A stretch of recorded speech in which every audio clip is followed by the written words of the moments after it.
네, 우리 모두는 갖가지 사연과 이야기를 통하여서 이 시대를 살아가고 있습니다. 오늘도 또 지난주도 또 얼마 전까지도 또 앞으로도 많은 이야기들이 여러분 가운데 있었고 또 있어질 것이에요. 또 그런 이야기를 통하여서 우리 인생들이 계속 흘러가고 있는 것이죠.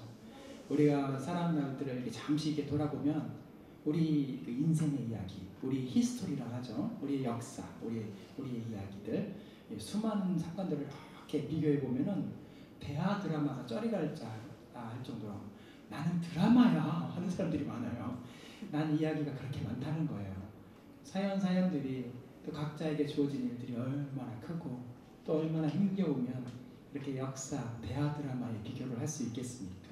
그만큼 우리에게 짊어진 무게들이 참 많이 있다는 것입니다.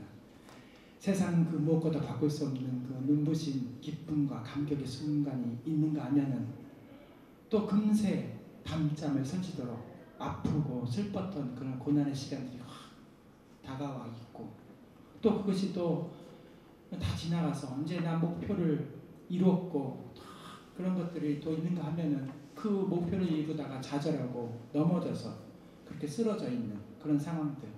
그래도 어떻게 해가지고 이겨냈던 그런 순간들, 그 영적인 육적인 싸움들을 다 이겨내신 그런 순간들이 아마 다 스쳐 지나갈 것입니다. 그 모든 것이 모여서 지금 나를 만들고 또 그런 나의 히스토리를 통하여서 현재 나를 이해하고 또 앞으로의 내일을 살아갈 힘과 의미를 주는 것이 바로 그 내 이야기, 나의 이야기라는 것이죠. 그러나 이렇게 수많은 나의 이야기들 속에서 특별히 우리 믿음의 사람들, 이렇게 예배 가운데 모여있는 우리 모두에게 다른 어떤 이야기보다도 가장 중요하고 소중하고 또 인생을 단 하나로 정의할 수 있다라는 그런 사건의 이야기가 있다면 그것은 바로 예수님을 만난 이야기라 할 수 있겠다 생각이 됩니다. 그러시죠? 예수님을 만나는 이야기가 우리 가운데 가장 소중하고 우리 인생을 다 한마디로 정의할 수 있는 사건이 되는 것입니다.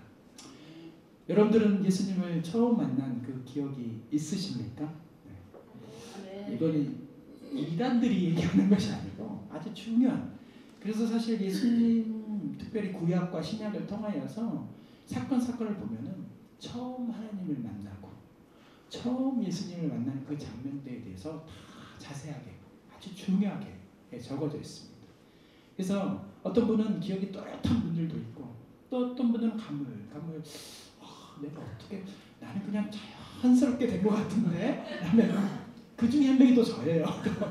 자연스럽게 된 것 같은데 특별한 기억이 없는 것 같은데 제가 기억을 더듬어 한번 생각을 해보니 제가 가장 감격스럽게 부르짖고 눈물 흘렸던 그 장면의 순간이 그런 장면이 아니었을까라는 저는 생각을 좀 해봅니다. 그렇게 따져보니까 구체적으로 생각이 나더라고요.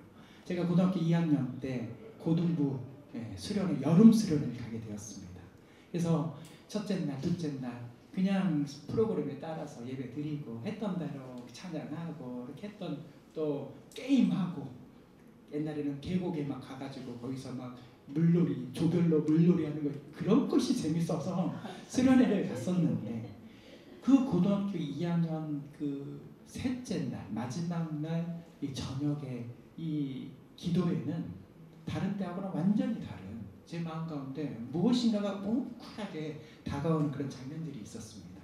그래서 그 수련회 때 앞으로 내가 하나님의 은혜를 구하면서 내가 앞으로 어떻게 살아가야 될 것인가에 대해서 심각하게 고등학교 2학년 때 그런 것들을 생각하면서 간절히 저뿐만이 아니라 그것을 주셨던 메시지를 전했던 우리 목사님 또 많은 우리 형제들 동생들뿐만 아니라 우리 형들, 누나들과 함께 또 우리 선생님들과 함께 간절히 2명씩, 3명씩 붙잡고 함께 기도했던 그런 순간들이 있었습니다. 그때 주님이 저를 깊이 찾아오셔서 저를 만나주신 것 같더라고요. 지금 생각해보면 그 장면에 내가 부르짖고 눈물 흘리면서 기도했던 그 장면이 참 생생히 기억이 납니다. 그날 밤 그 제 마음 깊은 곳에서 들려오는 하나님의 음성이 있었는데 그 음성의 이야기를 한번 제가 말씀드려보면 너는 너를 위해서 울지 말고 불쌍히 너와 함께하고 있는 그 불쌍한 사람들, 아파하고 괴로워하고 있는 사람들과 함께 울어라. 이런 하나님의 메시지를 저에게 주신 그 음성이 이렇게 기억이 납니다. 말씀을 통하여서 함께 부르짖는 모습들을 보면서 나의 눈물이 어떤 의미인가를 다시 한번 생각을 하게 해본 것이죠. 그래서 너를 위해서 울지 말고 저렇게 부르짖고 있는, 저렇게 아파하고 있는 힘들어하는 사람들과 함께 울어줄 수 있는 사람이 되어라 라는 저에게 주신 메시지를 가지고 그렇게 하나님의 부르심을 발견해서 살다 보니까 이렇게 목사의 자리로 앉아 있는 것 같습니다. 수련회 마지막 날 밤에 다 같이 기도하고 있던 그 순간에서 한참 기도 시간이 자유 기도의 시간이었기 때문에 밖으로 나와서 그 희미하게 그 수양관 앞에 있는 조그마한 불이 깜빡깜빡했던 그 별로 고치지도 않으셨나 봐요. 그래서 깜빡깜빡하는 그 기둥 그 가로등을 붙잡고 하염없이 제 기억에는 막 그 물줄기 막 내 앞에서 쫄쫄쫄 물을 흐르는 소리가 그 깜깜했기 때문에 잘 안 보여가지고 물줄기 같이 이렇게 보였던 것 같은데 나중에 보니까 꾸정물이라고 그 순간에는 그렇게 맑은 소리, 나를 향한 하나님의 은혜에서. 근데 그 다음날 아침 봤더니 음식 쓰레기 내려가는 거죠. 그런데 그것을 경험을 하면서 그 저녁 순간에 하나님께서 나의 이름을, 내 태광이라는 이름보다는 하나님께서 불러주시는 그 이름, 그런 하나님의 사랑, 내 자녀구나 라고 불러주신, 그렇게 하면서 그 붙잡고 기도했던 그 순간들, 그리고 나의 가장 어둡고 죄된 부분을 꿰뚫어 보시면서 그것이 너는 죄인이야 라고 심판하는 것보다도 긍휼과 사랑으로 나를 안아주신 것 같은 그런 놀라우신 하나님의 그런 눈빛과 포근함을 지금도 기억합니다. 그 다음 날에는 완전히 깨졌지만 그런 순간들이 저에게 있었습니다. 그런 벅찬 감정, 시간이 흘러도 제 마음속에, 제 영혼 속에 지워지지 않는 흔적으로 남아 있습니다. 아마 여러분들도 그런 흔적들이 있을 겁니다. 그것이 바로 하나님께서 처음 만나주신 하나님과의 만남인 것이죠. 그날 제 방향, 그 삶의 방향은 절망에서 소망으로, 또 무의미에서 영원으로 인생의 전환점을 갖게 되었던 순간이었습니다. 우리는 이렇게 예수님을 처음 만난 날, 또는 한번 그렇게 간절히 기도하면서 부르짖었던 그날 기쁨과 감격을 우리는 주님 부르시는 그날까지 간직하면서 살아야 됩니다. 왜냐하면 주님께서 그날 가운데 그 마음으로 지금까지 우리를 인도하셨기 때문입니다. 그날의 기쁨. 그래서 우리 아까 예수의 첫사랑, 첫 만남 이런 것들 놓고 찬양을 하지 않았겠습니까? 하나님께서 우리 가운데 주신 그런 사랑이니까요. 그런데 안타깝게도 세월이 이렇게 지나면서 그것들이 다 희지부지되고 기억에서 사라집니다. 뜨거웠던 예수님의 만남은 기억 속에서 싹 사라져버리고, 또 매주 예배를 드려도 이 가슴이 뛰지도 않고, 찬양을 불러도 이 가사가 네 가사니 내 가사니 하면서 이게 무슨 가사인지 이해가 안 되고 가슴에 와닿지도 않고, 목사님 말씀 전하면은 목사님 그 말씀에 아멘으로 받는 것이 아니라 하면서 내 삶을 비교해 보면서 그러지 않으시던데, 하나님께서는 나에게 그렇게 안 하시던데 이러면서 하나님을 재고 판단하는 그런 모습 속에 우리가 있을 때가 있다는 것입니다. 왜 그러냐? 왜 그럴까? 하나님의 첫사랑을, 하나님의 만남을 기억하지 못하기 때문에 그런 거예요. 하나님과의 그 뜨거운 만남을 계속 기대하면서 또 그것을 간직하면서 살아가는 사람들에게 절대 그런 일들이 일어나지 않는 것이죠. 예수님과의 만남을 기억하시길 바랍니다. 만약 기억이 안 나시면 지금이라도 그런 만남을 가지셔야 되는 거예요. 하나님께서 그렇게 우리 가운데 인도하고 계십니다. 하나님께서 우리 인생 가운데 더 가장 시급하고 급한 것은 다른 만남이 아니에요. 하나님과의, 예수님과의 깊은 만남이 가장 중요합니다. 왜냐하면 우리는 어제와 오늘만 사는 존재가 아니거든요. 내일을 사는, 앞으로의 날들을 더욱더 살아가야 되고, 또 그 앞으로의 내일만이 아니고 1년 후만이 아니고 영원한 삶을 기대하고 소망하는 그런 삶들을 살아가고 있는 그리스도인들이기 때문에 우리는 그렇게 살아가야 되는 거예요. 내일을 모른다고 오늘 아무렇게나 흘려보내고 또 그렇게 지내버리는 그런 어리석음의 사람이 아니고 이 땅의 삶의 이유를 준비하는 그런 영원한 삶을 준비하는 후회 없는 삶을 우리는 살아가야 될 줄 믿습니다. 네. 그렇기 때문에 우리의 내일, 우리의 미래, 이 땅의 삶의 이유를 확실히 준비하기 위해서라도 우리는 예수님을 만나야 되는 거예요. 예수님과의 만남을 기억해야 되는 것입니다. 주님께서 오늘 그렇게 주시는 말씀입니다. 오늘 누가복음 5장의 말씀은 내가 만난 예수님, 나의 예수 이야기에 대한 가장 분명한 기록이 있는 말씀 중에 하나입니다. 잘 모르시는 말씀이기도 하고 그냥 스쳐 지나가는 말씀이기도 하지만 아주 중요한 우리 가운데 정말 나의 예수 이야기를 정확하게 보여주는 말씀이기도 합니다. 우리가 어떻게 예수님을 만나서 어떻게 변화되었는지, 또 우리 만남이 예수님과의 만남이 힘해진 사람들은 그날의 감격이 어떻게 감격을 되살려야 되는 것인지, 아니면은 그분을 아직 만나지 못한 사람들은 어떻게 예수님을 만나야 하는지에 대한 깊은 은혜를 주신, 깨달음을 주시는 말씀이 바로 오늘 마가복음 5장의 말씀입니다. 특별히 우리가 쓰이는 영어 단어 history, 이 히스토리 영어는 역사라는 뜻 아니겠습니까? 그런데 이걸 어원적으로 보면은 여러분 잘 아시겠지만 his, 그다음에 story, 그의 이야기라는 역사의 단어인 거예요. 그것이 만들어진 거예요. 그래서 그의 이야기, 예수님의 이야기에 시간을 우리는 보내고 있는 것입니다. 다시 말하면 우리가 예수님의 이야기 속에서 살고 있다는 거예요.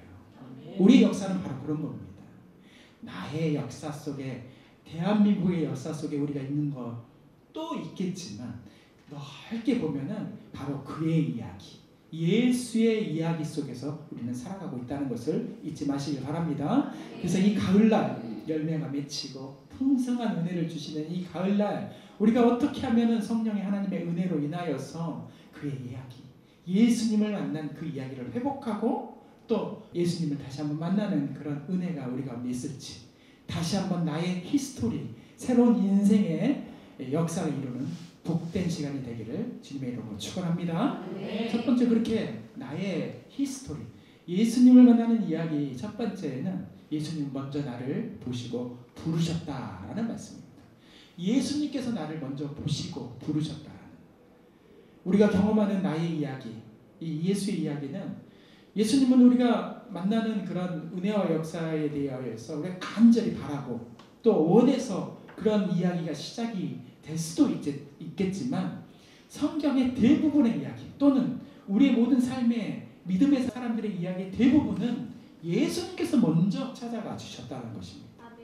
예수님께서 먼저 찾아가 주셔서 은혜를 주시고 그렇게 만남을, 관계를 맺게 하여 주셔서 하나님 자녀 삼아 주셨다는 것이 바로 오늘 본문의 이야기인 것이죠. 오늘 말씀도 예수님의 만난 한 사람이 나오는데 그걸 보면은 그 주인공은 바로 세리 레이. 우리가 쉽게 말하는 레이라고 하면 잘 못 알아볼 수 있는 마태 12제자 중에 한 명이고 마태복음의 저자인 한 명. 이 사람의 이름은 마태복음에서는 마태라고 나오는데 누가복음, 그 이어지는 마가복음 2장과 또 누가복음 오늘 5장에서는 레이라는 이름으로 나오는 사람입니다. 이 레이는 여러분 잘 알다시피 당시에 가장 혐오받는 여러 가지 직업 중에 하나인 세리였습니다. 그러니까 세금을 뜯어내는 사람이었죠. 왜냐하면 식민지 속에서 살아가는 사람들, 매일매일 그 세관이라는 좁은 공간에서 동족들에게, 친척들과 이웃들에게 함께하는, 전혀 모르는 사람들이 아니에요. 지금처럼 마곡에 지나다니는 사람들 우리가 전혀 모르잖아요. 네, 여기 두 군데 제가 잘 몰라요. 그냥 얼굴만 내가 지금 아시는 분들 전혀 모르는 사람이지만 당시에는 동네 사람 다 잘 알고 있었던 사람들이에요. 근데 그 사람들에게 세금을 뜯어낸 사람, 일부는 노마에게 바치고 그 일부는 내가 가지기 위해서 이 세금보다 더 많이 떼어내는 것을 다 알고 있었기 때문에 저런 나쁜 사람 하면서 그렇게 그런 혐오를 받는 그런 직업을 갖고 있었습니다. 세금을 떼는 자리였지만 사실은 형제와 이웃을 배신하는 그런 자신의 죄와 또 그들과의 단절 속에서 자기의 외로움을 세면서 떼어내면서 사는 그런 존재였다라고 이 레위에 대해서 이야기하는 것이죠. 그래서 사람들은 그의 이름을 레위, 마테라 부르지 않고 대부분의 사람들은 저런 나쁜 놈, 여기서는 순화해서 뭐라고 했냐면 죄인 이렇게 하는 것인데 저런 나쁜 놈이냐면서 다 침을 뱉고 욕을 하면서 했던 그런 이름으로 불려졌고 그동안의 인생의 이야기를 보면은 그런 탐욕과 수치와 부끄러움과 버려진 이야기, 자랑스러운 이야기가 아니라 그런 부끄러운 이야기로 가득한 인생이었다라고 말할 수 있겠습니다. 그런데 그때 그렇게 모든 탐욕과 수치가 있는 그런 장소이자 또 그가 있는 그 세관 앞에 누가 오셨냐면 예수님이 알고 오신 거예요. 찾아온 것이죠. 수많은 사람들 중에 예수님이 그것을 향하여서 오신 거죠. 보시고 찾아왔다는 것입니다. 27절 말씀 우리 같이 한번 읽어볼까요? 그 후에 예수께서 나가사 레이라 하는 세리가 세관에 앉아있는 것을 보시고 나를 따르라 하시니 예수님께서 찾아가신 것입니다. 여기서 보시고라는 예수님의 시선은 그동안에 세상이 봤던 눈이 아니라는 거예요. 예수님의 시선, 예수님의 시선으로 보았다. 주변 세상은 레위의 직업을 보았지만 예수님은 그의 본질, 이 사람은 착하고 선한 사람이었고 원래 그 마음 가운데 간절한 마음이 있었어. 그런데 세상의 풍파 속에서 살다 보니까 그렇게 남들을 힘들게 하고 괴롭게 하고 자기의 마음과는 전혀 상관이 없는 나는 정말 여기서 벗어나고 싶은데 그 삶의 속에서 벗어나지를 못해서 이렇게 살아가고 있는 갈급한 심령인 것을 예수님께서 알고 있었다는 것입니다. 예수님은 그의 주변 세상은 그의 과거의 이야기, 탐욕, 죄 그런 것만 이야기하고 비난했지만 예수님은 그의 마음, 미래의 이 사람은 사도가 될 것이다라는 것을 이미 알고 그것을 보셨다라고 말씀하시는 거예요. 그러니까 여러분들이 예수님께서 당신을 보셨다라는 것은 세상의 것 가운데 회사 다니는 또 뭘 하고 있는 그런 사람으로 보는 게 아니라 여러분들이 하실 것들을 다 보고 계시고 이 자리에 앉혀주셨다라는 것으로 믿으시길 바랍니다. 그런 상황에서 마치 잃어버린 양 한 마리를 찾으신 그런 목자처럼 그 사람을 향하여서 쭉 걸어오셔서 그 군중 속에서 그 많은 사람들 중에서 오직 한 사람 그 레위를 보고 계시면서 발견하시고 그분에게 집중하셨다. 그것이 보시고 찾아와 주셨다라는 말씀인 것이죠. 그러면서 그를 향해서 뭐라고 말씀하셨냐면 나를 따르라 라고 하나님께서는 선포하신 것입니다. 이 나를 따르라 하신 예수님의 말씀, 이 레위는 도저히 상상할 수 없는 거예요. 왜냐하면 도저히 가까이 할 수 없는 사람이었기 때문에 이미 예수님이라는 존재는 믿음의 사람들 또 많은 신앙의 사람들 사이에서는 가까이 갈 수 없는 특별히 자기 같은 죄인들 사람들에게 손가락질 받고 있는 사람들에게 버려진 사람들에게는 도저히 함께 할 수 없는 존재였는데 정말 아무도 가까이 않는 나에게 예수님이 찾아오셨다? 놀랄 일인 거죠. 레위는 감당할 수 없었을 거예요. 그 순간은.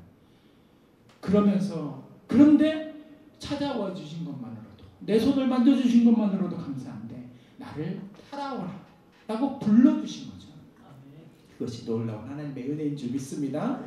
이 부르심은 내가 너를 정죄하겠다 또는 넌 나쁜 놈이었어 하면서 너를 벌을 주고 이렇게 뭐라고 하고 나무라 하고 잔소리하고 그런 율법의 말씀이 아니고 나를 따라라 하신 것은 바로 복음인 것이죠.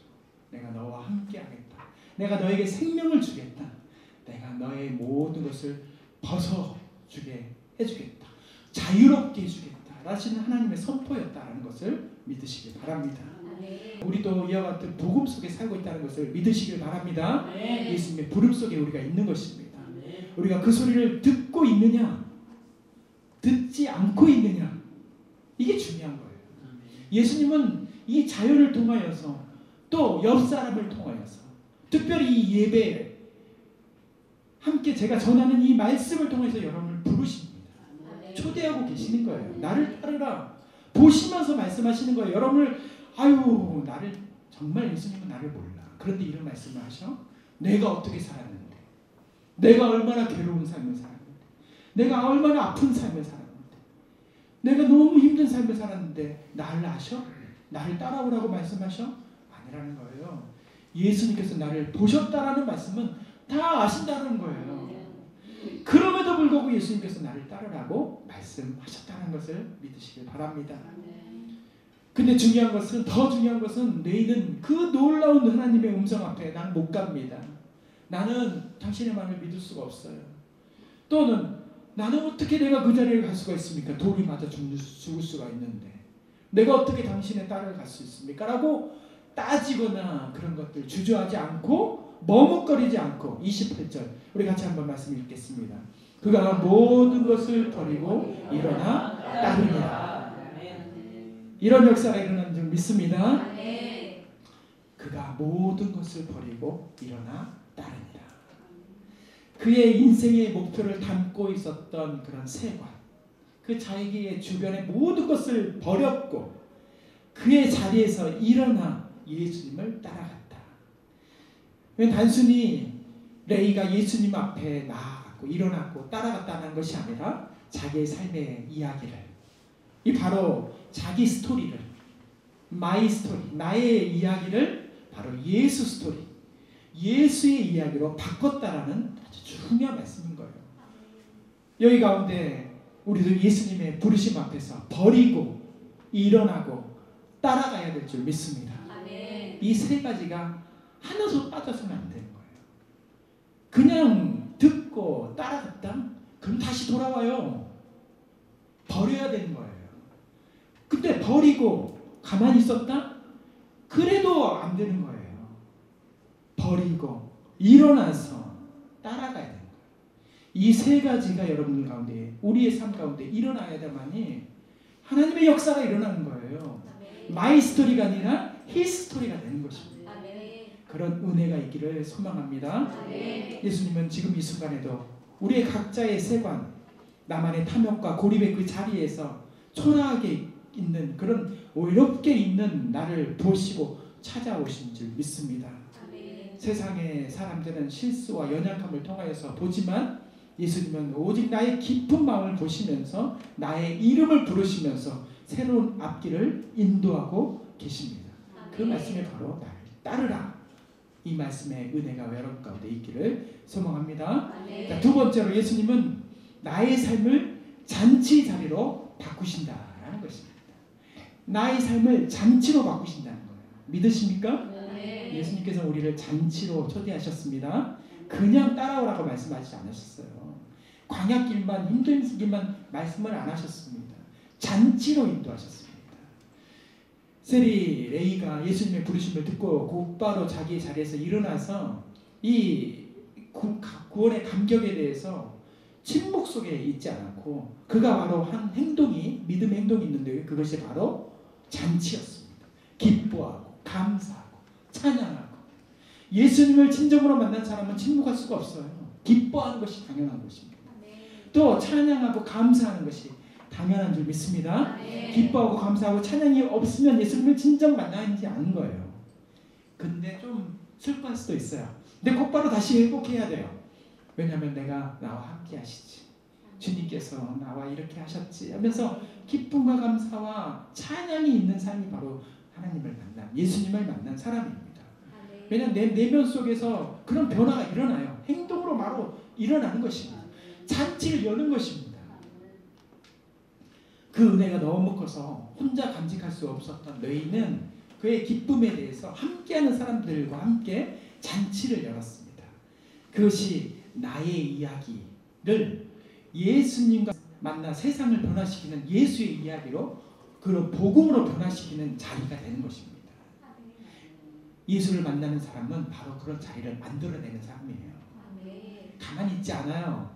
함께하고 싶고요. 또 그런 자리에서 기뻐하고 싶고 즐겁게 지내고 싶고 그렇게 함께 놀고 싶어 합니다. 네. 그렇게 하는 것이 바로 복음의 사람들인 거예요. 혼자에서 모두의 잔치로 변하는, 세관에 혼자 있었던 그를 불러서 잔치로 변화시킨 거, 이게 바로 복음인 거예요. 여러분들은 복음을 가진 사람들이에요. 집에 혼자 계시지 않잖아요. 복음의 잔치 자리에 계시는 것입니다. 이게 바로 예수님께서 복음의 잔치로 여러분들을 불러 초대하신 것입니다. 예배는 바로 그런 것입니다. 그래서 레이는 그렇게 예수님을 따른 후에 자기를 가장 먼저 한 것이 잔치. 29절 말씀 우리 같이 한번 읽어보겠습니다. 레이가 예수를 위하여 자기 집에서 큰 잔치를 하니 세리와 다른 사람이 많이 함께 앉아 있는지라. 아멘. 그런 죄인의 기록에서 이제 나는 하나님의 자녀된 역사의 삶을 살고 있는 사람이야 하면서 자기의 모든 것을 자랑하고 싶었고 선포하고 싶었습니다. 레이는 그런 마음이 가득했던 것이죠. 그래서 잔치를 열고 많은 사람들을 초대했는데 초대한 사람들을 봐요. 누구였는지. 초대한 사람들이 대단한 그 제사장들 또 이런 사람들을 초대했다고 써있지 않아요. 뭐라고 써있냐면 함께 과거의 친구들, 함께 어울렸던 세리들, 죄인들을 초대했다. 자기 친구들을 초대한 거예요. 함께 했던 그렇게 구박받던 사람들을 예수님과 함께 있는 그 자리에 초대한 것입니다. 이런 엄청난 은혜와 기쁨을 받았는데 그 마음속에 뭐가 있었냐면 복음이 있었던 거예요. 이 좋은 자리, 자신과 함께하고 있는 그런 동료들, 세리들을 초청해서 예수님을 만나게 해야 되겠다. 이게 세리의 마음, 레이의 마음에 있었던 거예요. 이 은혜와 변화를 통하여서 예수님을 만나는 것이 우리가 너무 필요하다. 죄와 상처로 인하여서 병들고 외롭게 그렇게 죽을 수밖에 없는 내 친구들, 그들에게 너무 필요하다. 예수님을 만나는 것이 너무 필요하다. 그 마음 가운데 그런 선한 마음이 있었다는 것입니다. 예수님은 그거를 보신 거죠. 그것을 알고 계셨습니다. 그래서 레이의 집은, 레이뿐만 아니라 그의 집은 이제는 더 이상 그런 탐욕에 정죄를 받고 또 그렇게 업신여기를 받는 그런 아픔의 장소가 아니라 복음의 은혜를 통하여서 잔치의 기쁨의 장소가 된 줄 믿습니다. 근데 놀라운 것은 그 자리에 예수님께서 따라가시고 함께 가셨다는 겁니다. 기꺼이 예수님께서 그 자리에 앉아 계셨습니다. 우리 자리가 초라해 보여더라도 예수님은 기꺼이 그 자리에 앉아 계십니다. 믿음으로 구할 때 예수님께서는 그렇게 하시는 것입니다. 예수님은 그런 것을 마다하지 않으세요. 내가 어떻게 예수님을 만나요? 나는 이렇게 죄인인데요. 나는 아니요. 예수님은 기꺼이 그 자리에 따라가십니다. 기꺼이 그 자리에 찾아오십니다. 그래서 예수님께서는 그와 함께 식사를 나누시고 교제를 나누십니다. 당시 율법에서는 그런 사회의 통념 가운데서는 그런 일이 절대 있어서는 안 되는 거예요. 종교 지도자들, 거룩함을 지켜내는 그런 종교 지도자들 가운데서는 그런 세리나 죄인들과 함께 식탁을 갖는 것은 용납할 수, 율법을 어긋내는 그런 것이었었습니다. 그래서 그것을 본 바리새인들과 서기관들은 즉시 예수님과 제자들에게 막 뭐라고 해요. 그 말씀이 30절에 나오는데 같이 읽어보겠습니다. 너희가 어찌하여 세리와 죄인과 함께 먹고 마시느냐, 이렇게 하는 것이죠. 예수님을 비난했어요. 레이를 정죄하고 네가 어떻게 예수님을 불러서 이 자리에 앉힐 수가 있어? 너는 죄인이야. 계속 그렇게 정죄한 것입니다. 바리새인과 서기관들, 그런 율법 또는 자기 생각으로만 가득하 있는 자기 이야기라고 가득한 사람들은 예수님이 무엇을 하는지를 잘 모르는 거예요. 믿음의 사람들이 어떤 일들을 해나가는지를 그런 관심이 없어요. 자기 얘기만 하는 겁니다. 그런 사람이 돼서는 안 되는 것이죠. 그래서 예수님께서는 그의 비난에 대해서 이런 잔치가 왜 필요한지, 왜 이런 우리가 이렇게 레이는 기뻐하고 그 기쁨을 함께 나누고 있는지에 대해서 31절과 32절 말씀에 같이 나눕니다. 같이 읽어보겠습니다. 예수께서 대답하여 이르시되 건강한 자에게는 의사가 쓸데없고 병든 자에게야 쓸데가 있나니 내가 의인을 불러온 것이 아니요 죄인을 불러 회개하시키러 왔노라. 아멘. 너희들이 몰라서 그러는데 다 병든 자들이야. 너도 병든 자들이야. 예수님 그렇게 말씀하신 거예요. 예수님은 이 잔치 자리가 웃고 떠들고 먹고 마시는 그런 자리만이 아니고 그런 기쁨 속에 더 깊은 것은 치유의 자리다. 상처를 치유하고 아픔을 치유하고 그 가운데 용서의 자리고 사랑의 자리다라고 예수님께서는 말씀해 주신 거예요. 병을 우리가 사랑받지 못하고 있고 사랑에 대해서 알지 못하고 이것 병이라고 말씀하시는 거예요. 내가 용서에 대한 것들을 하지 못하거나 받지 못하고 있는 이것도 예수님께서는 병이라고 말씀하시는 거예요. 서로 정죄하고 미워하고 있는 병이라고 말씀하시는 거예요. 그것을 치료해야 된다고 말씀하시는 거예요. 무엇으로? 하나님의 말씀으로. 예수님과 만남으로 인하여서 서로를 미워하고 정죄하고 그런 모든 것들을 다 없애야 된다고 말씀하시는 자리가 바로 이런 자리인 줄 믿습니다. 우리의 자리가 그런 자리가 되어야 되는 것입니다. 우리 교회, 우리 가정, 여러분들이 참여하고 있는 모든 공동체의 자리가 바로 예수님과 함께하는 그런 치료의 자리가 되어야 되는 것입니다. 저는 그런 치료의 자리가 되기를 소망합니다. 우리 교회가 어떤 사람들이 와도 그것들을 다 용납하고 우리의 사랑으로 다 녹아버리고 이렇게 하트를 올리는 순간 다 변해버리는 그런 놀라운 역사가 일어나기를 정말 소망합니다. 우리 직장에서 또 우리가 운영하는 카페의 자리에서 우리 모든 삶의 자리에서 레위 집처럼 예수님을 만나서 그런 기쁨의 자리가 되어야 될 줄 믿습니다. 그런 식탁의 자리뿐만 아니라 우리가 하는 말들, 대화 속에서 만남 속에서 우리는 나의 스토리, 마이 스토리가 아니라 His 스토리, 예수의 이야기를 써내야 되는 것이죠. 예수님을 만난 사람은 그의 삶의 자리와 그의 집이 바뀝니다. 그것뿐만 아니라 교회도 바뀌는 거고요. 한 사람이 그의 마음들이 잘 가지고 있으면 이 교회도 금방 변합니다. 목사만이 아니에요. 성도의 한 마음 한 모습으로 다 보고 있는 거거든요. 그런 병든 자들이 함께 치유되는 역사가 일어나는 교회가 되기를 소망합니다. 자, 마지막으로 예수님은 내 안에 새 부대를 만드시기를 원하십니다. 우리가 예수님과의 만남이 회복이 되고 또 예수님과의 만남으로 인하여서 기쁨이 그런 삶이 잔치가 되게 하기 위해서는 그렇게 계속 기쁨과 잔치가 또 만남이 회복되기 위해서는 이전과 다른 새로운 원리가 필요해요. 그냥이 아니에요. 원리가 필요한 그 말씀이 오늘 본문 마지막 말씀에 쭉 나오는데요. 우리가 예수님을 만나고 그분으로 인한 그 기쁨을 가득해야 되는데 우리는 그 기쁨을 사라지게 하는 많은 공격 속에서 우리가 살고 있다는 것을 예수님께서 잘 알고 있는 거예요. 그러면서 이 말씀을 주신 것입니다.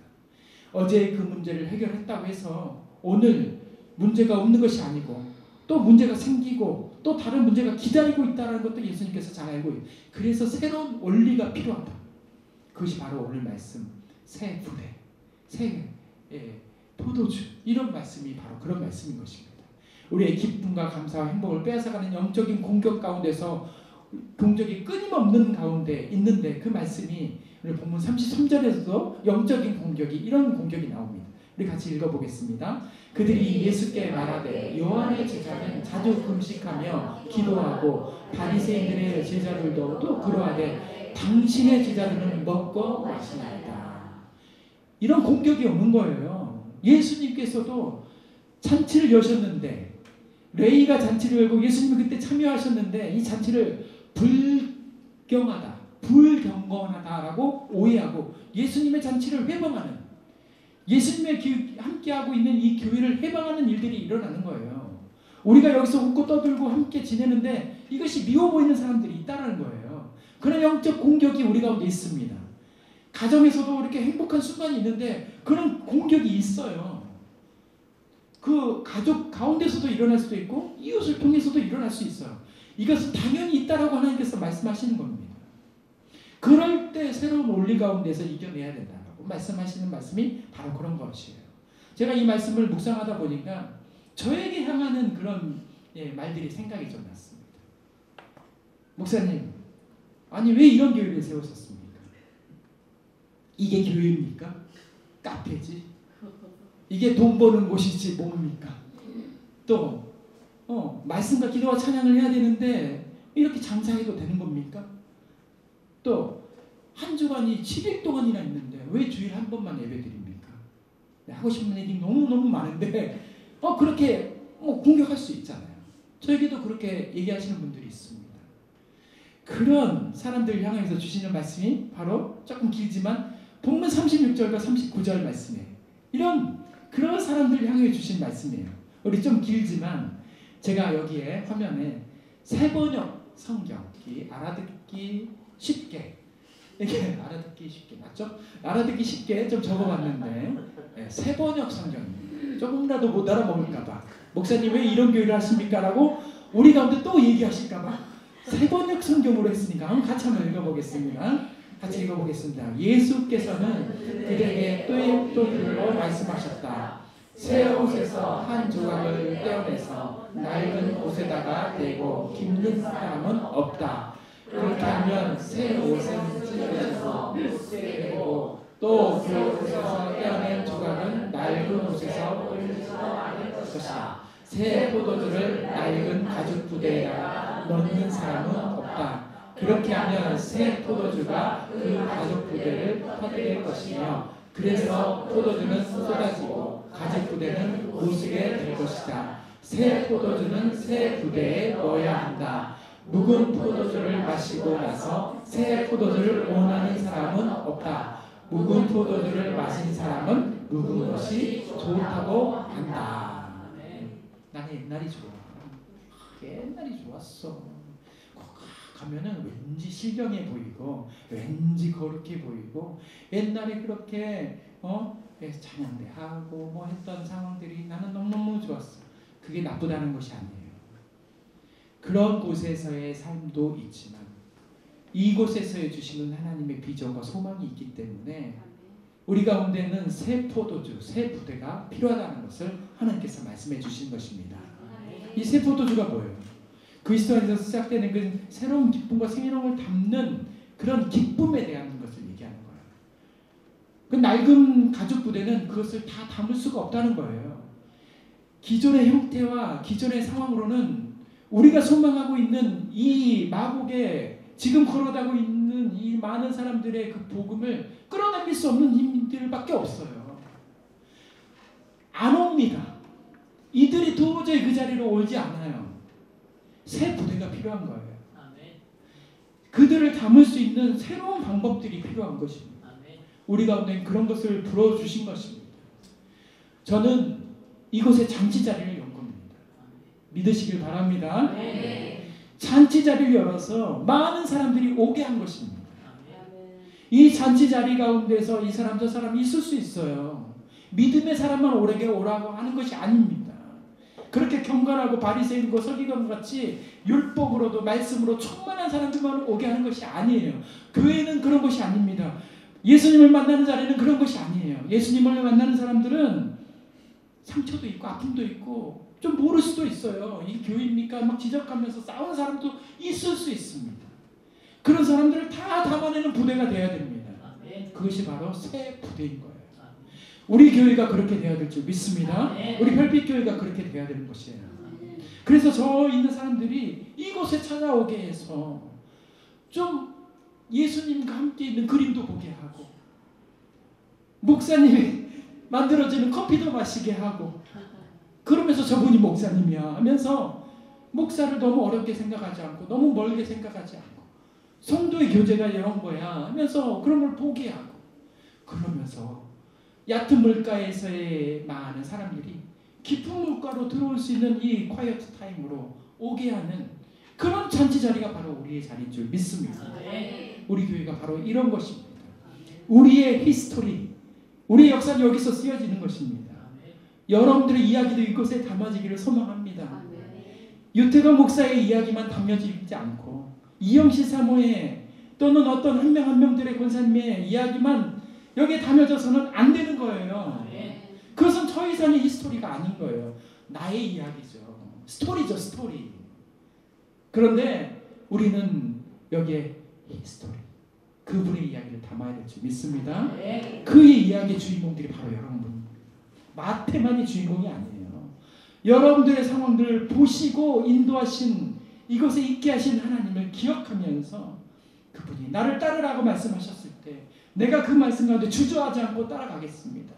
그런 결단과 마음이 우리 가운데 있기를 소망합니다. 이런 말씀, 하나님께서 주시는 말씀 기억하면서 한 주간 사시고 나의 히스토리를 이어가시는 여러분들이 다 되시길 주님의 이름으로 축원합니다. 기도하겠습니다.